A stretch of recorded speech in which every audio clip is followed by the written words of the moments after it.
Hi, I'm Mike Bollong. I'm an assistant professor in the Department of Chemistry at Scripps Research. My lab works on early stage small molecule discovery in a number of therapeutic areas, including regenerative medicine, oncology, and cellular stress signaling. And so what this means is that we develop new drug-like small molecules to both understand basic cellular processes, but also to develop these as the chemical starting points for potentially new medicines.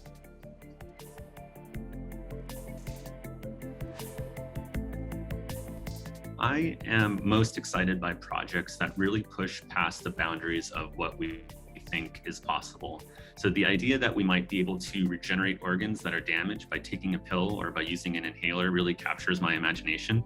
So it's really the challenge that I like, being able to match up a compelling biological idea with the right therapeutic chemical matter to make that happen is what really gets me excited and what gets me up in the morning.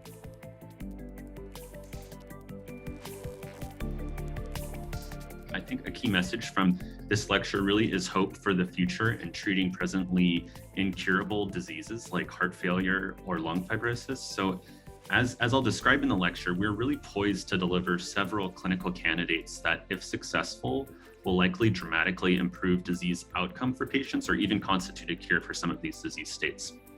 And I think another really important takeaway from this lecture will really to highlight the exciting drug development capabilities of Scripps and Caliber. So it's really this combination of an interesting idea and then collaborating with a highly advanced drug development team in Caliber that has made this possible. So being able to develop drugs in-house really makes Scripps unique among academic institutes and is one of the reasons why I'm so proud to be a part of its mission.